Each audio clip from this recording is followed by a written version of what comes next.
In the heart of a winter that spared no mercy, Ethan's days had become a silent ritual, a dance with the elements and the unyielding wild. That fateful morning, as the first hesitant flakes of a new storm began to fall, he watched from a safe distance as Amber, the formidable, yet fragile, grizzly, stepped cautiously toward the shelter he had built. Her heavy paws left deliberate prints in the fresh snow, each step a quiet testament to her resolve. When at last she crossed the threshold, pausing to sniff the transformed air, Ethan's pulse thundered in his chest, a mix of relief and pride surging within him. Could this shelter be the sanctuary that bridges two solitary souls in a relentless world? Later, as the wind roared its ancient ballad against his cabin walls, Ethan lingered near the window, his thoughts as tumultuous as the storm outside. Inside, the flicker of a fire did little to ease the weight of his concern. Every crackle of the flame echoed his silent question, was Amber truly safe, sheltered from winter's wrath? He paced the narrow confines of his refuge, the frost on the glass blurring the boundary between man and nature, until finally, as dawn crept reluctantly over the peaks, he resolved to venture out once more. What hidden truth would the fresh light reveal about the fragile bond they were forging? Bundled in his heaviest coat and burdened with a pack filled with careful provisions, Ethan embarked on the snow-draped path toward the clearing. The landscape had transformed overnight, familiar tracks now buried under a pristine, unyielding blanket. His breath emerged in shallow puffs as anticipation tightened his chest. At the edge of the clearing, panic nearly gripped him when the hollow where Amber had once rested lay empty. Then, a faint trail, a lifeline etched into the snow, led him to the shelter. There, curled within the makeshift walls, Amber lay motionless but alive. Had the storm pushed her to seek refuge, or was it destiny guiding her steps? Ethan approached slowly, crouching low to seem less an intruder and more a guardian. "Morning, girl," he murmured, his voice tender despite years of solitude. He carefully unpacked a bundle of food, setting it at a respectful distance from her shelter. With cautious grace, Amber stirred and inched toward the offering, each measured step and deliberate bite spoke of her resilience. As she ate, Ethan's eyes traced the frost-laden contours of her fur, marveling at the quiet fortitude that belied her weakened state. Could this small act of care rekindle something long buried within both their hearts? The day unfolded in a quiet rhythm, Ethan methodically reinforcing the shelter with additional branches and moss, while Amber observed from the shelter's shadowed edge. He paused often to steal glances at her, noting the gradual easing of her tension, the softening of her wary gaze into something akin to trust. In these silent exchanges, Ethan discovered a bittersweet echo of a past he had long tried to forget, a past filled with loss, marked by the gentle care his late partner once bestowed on every living thing. Might the tender art of nurturing a wounded creature mend the fractures of a solitary soul? As the golden hues of sunset bled into the snow, Ethan gathered his tools and prepared to leave. Standing at the clearing's edge, he offered a quiet promise, "I'll see you tomorrow." The words, simple yet laden with newfound purpose, carried on the crisp air as he trudged back to his cabin, each step a testament to the emerging connection between man and beast.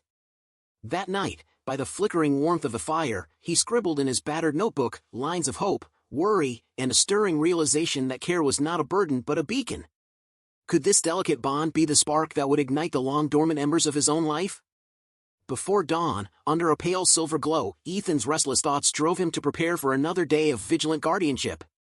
The previous nights had been restless, spent pacing by frost-kissed windows and replaying every moment of Amber's struggle in his mind. He packed extra food, reinforced his tools, and even included a cherished wool blanket, an heirloom of warmth he had once held dear but now offered to ease her suffering. Was this new routine the quiet rebirth of a man who had long resigned himself to isolation?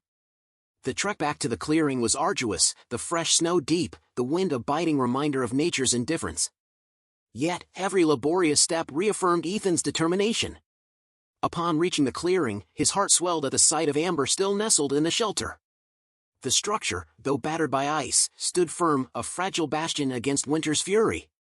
Crouching low, he greeted her in his gentle, time-worn voice, "Morning, girl."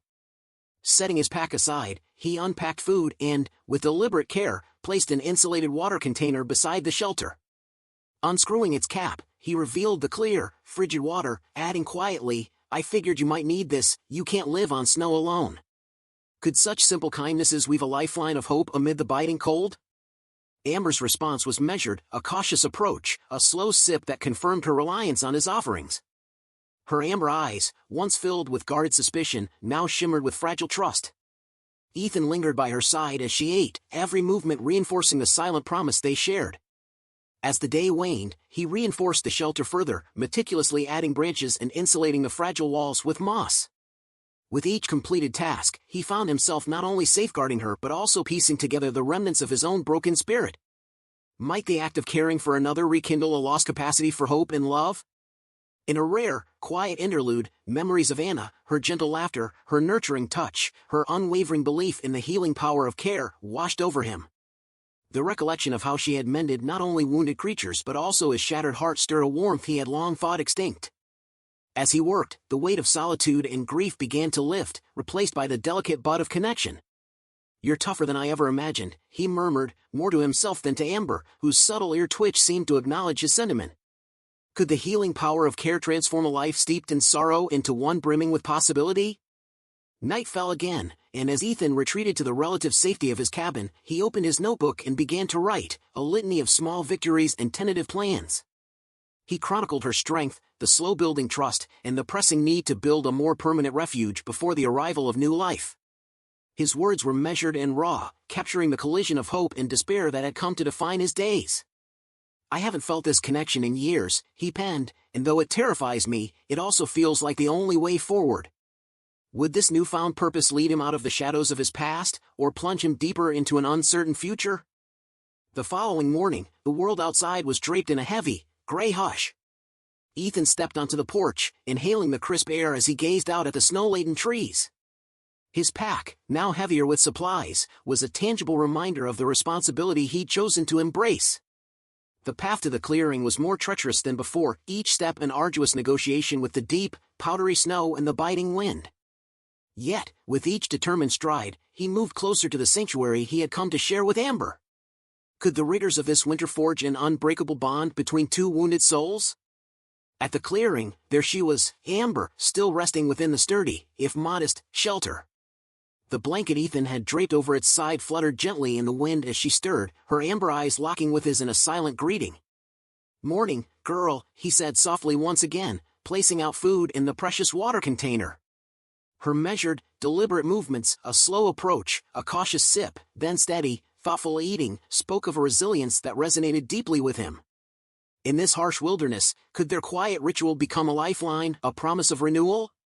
For the remainder of the day, Ethan worked tirelessly to secure the shelter against the encroaching cold and the threat of predators. He moved methodically, each action imbued with care, as he added branches and moss to fortify the fragile walls.